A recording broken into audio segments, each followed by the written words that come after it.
Let's just consider for a moment the focus on VAT. It's been a real old tit for tat amongst the bigger parties today, the result of which has been Tories say they're not going to move VAT in scope or scale.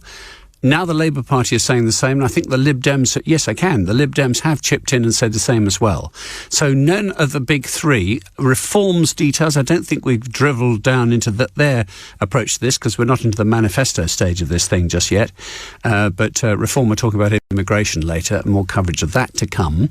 But on the VAT question and taxation generally, on the VAT matter, the three familiar parties, red, blue and orange, are all singing from the same hymn sheet. But there's a but here about the taxation that any party that aspires to or becomes the next government is going to have to deal with. And that is the public services on trend that Mr. Hunt has put in place as Chancellor at the moment are going to be starved of resources. Let's bring in Rachel Henry. Now, Rachel is the Head of Advocacy and Policy at an organisation called Tax Justice UK. Rachel, good morning. Hello, Martin. And just for clarity for my listeners, Tax Justice UK is a non-party group, or is it affiliated to what? Political affiliation? We are non-party political. You're not party political. Non-profit. Yeah, we're a non-profit organisation. I thought it was interesting that we clarified that. OK, so here you are. Here they are, all three of them saying, as a means of raising revenue, and the VAT lever, if you want to pull it, is quite effective. You can raise quite a lot of money for central government if you do put things up. But they're all going to leave it alone. What do you make of that? I think it's concerning that we've got politicians ruling out tax rises full stop. We have public services on their knees. It's not just the NHS, but even the NHS, people know that they can't get GP appointments, they can't get doctor's appointments, but we have schools crumbling, we have potholes littering the roads, we have councils going bankrupt. Frankly, any incoming government is going to need to address that. That is what the British people are crying out for. So we know that an incoming government is going to need to raise taxes. So these political parties should not be ruling out, options for tax rises. What I would definitely say, though, is I'm not too concerned about political parties ruling out tax rises on working people, because frankly, working people can't afford to be paying more tax. What do you understand? It's an interesting phrase to use, isn't it? What do you understand that to mean, Rachel? So working people's, the main taxes that working people pay are income tax, national insurance and VAT. And realistically, they have recently faced tax rises, and they've also had the sharpest fall in living standards on record. Wages are still low, prices are still high. So working people should not be paying more taxes. What we should be talking about is the fact that we have vastly wealthy people in the UK who could be affording to pay more tax. We have 171 billionaires. Wealth has gone through the roof in the last 20 years. There's been a huge asset appreciation, and these people could be paying a little bit more, and it would raise tens of billions to invest in public services. That's also an incredibly popular policy. We did a poll last month. 64% of people said that they would actively be more likely to vote for a political party who committed to raise taxes on wealthy people if it meant more investment in public services. Now, that's not very surprising, Rachel, is it, really?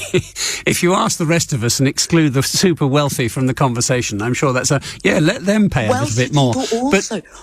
I'm being facetious, but let me just ask you... Wealthy people also say that they are willing to pay more tax. You poll millionaires, 66% of them say, actually, we think that our taxes are too low and we would be willing to invest more in public services. Right, that's a valuable fact to report. Let me just ask you to clarify, though. At the moment we have income taxes. We don't actually have wealth taxes. So if I've got no income, but I actually own £3 million houses... I don't pay any tax, maybe. Well, you have different taxes that on wealth. So you have capital gains tax, you have inheritance tax. But yes, we don't currently have a wealth tax on assets. Should we have a wealth tax? I think we absolutely should. So if you tax people who had assets over 10 million. That is only 20,000 people in the UK. It is a tiny amount of people, 0.04% of the population. If you tax them 2%, it would raise 22 billion a year.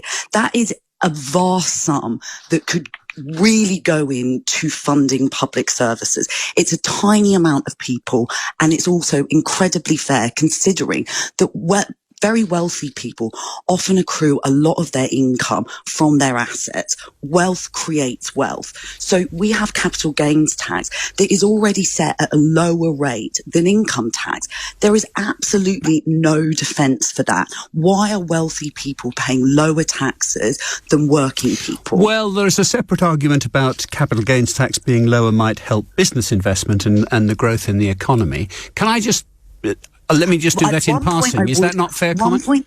One point I would definitively make is that the fact that we have public services being hollowed out because we are not raising enough tax revenue is a huge lag on growth. You have 8 million people on the NHS waiting list, too sick to work. You don't have the right skills investment in the UK. You don't have businesses planning for net zero.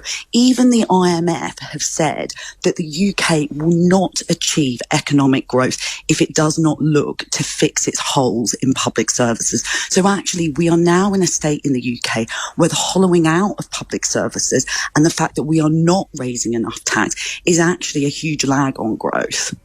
OK, the hollowing out phrase, I think, just to be fair, is a Labour phrase. That's not something you'd find a Conservative politician saying, is it?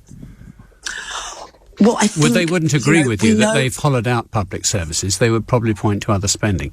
But look, let me just say that in part. I don't think it's a party political point. Everybody, all ordinary people need to do is look around them. They cannot get GP appointments. They cannot get doctor's appointments. Their councils are going bankrupt. They can't drive down the road without getting a puncture in their tyres. You know, we know that we have had public services that have been decimated of funding, and we know that the British people desperately believe in public services. You know, the NHS is like the last... Rachel, look, you can't... but I don't think you can hold Rishi Sunak responsible for whether or not you get a puncture in your tyre. You really can't. I think let me ask you this. Let me ask you this, because this is... of our roads and our infrastructure. Oh, I see what you mean. OK. Let me ask you this. Lucy Fisher, our colleague over at the FT, has made an interesting observation here. Darren Jones interviewed this morning, and I think we carried a similar phrase in our reporting of what Darren said and our recordings of what Darren said in the interview with Nick Ferrari.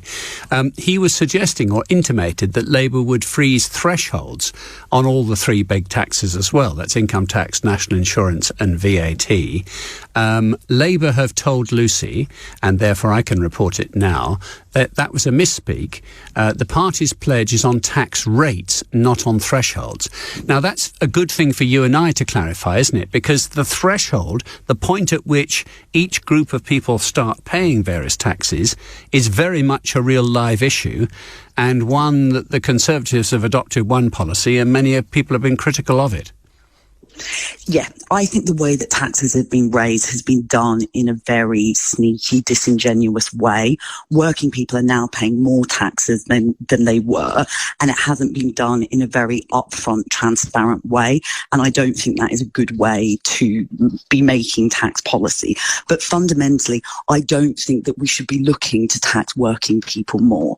I think that there are very sensible, credible policies to be taxing wealthier people. A wealth tax is one, the 2% on assets over 10 million, equalisation of capital gains. There's many loopholes in inheritance tax that mean that actually the really super rich pay far lower rates of inheritance tax than the middle classes. So we have a really overall dysfunctional tax system that isn't fair.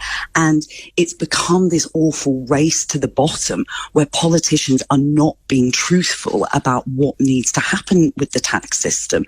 And we need to have a sensible national conversation about this, because tax is an incredibly important lever of government. It dictates so much of our infrastructure, our public services, opportunities in life, and the fact that we have this sort of, conspiracy of silence and this, inability to have a sensible conversation about it is really going to hold the UK back. Okay, Rachel, one final thing from your research. Interesting that you found that 73% of people would support a tax to invest in the NHS.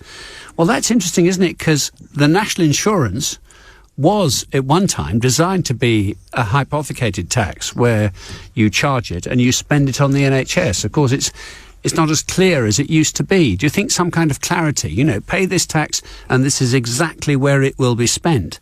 Does that help voter satisfaction, do you think? I think people like to understand where their money is going, and I think people massively believe in the NHS. So I can understand the reason to make those arguments. Look, frankly, income tax and national insurance, they're basically the same thing. They're taxes on working people on income. So, I think, I sort of think, again, they aren't where we should be focusing the conversation. That is where tax and spend policies have been in the past, but we are looking to the future now. Wealth has changed, the economy has changed, and also people's living standards have changed. So we need to be thinking about new ways to raise revenue. And we have many sensible policies. Many countries around the world operate their tax and spend systems different to the UK. And we've got to a completely dysfunctional state of affairs in the public conversation, and this really needs to change, and we need parties to look to sensible policies to tax wealthier people. Thank you very much indeed for being our guest. We've been listening to Rachel Henry, Head of Advocacy and Policy at Tax Justice UK.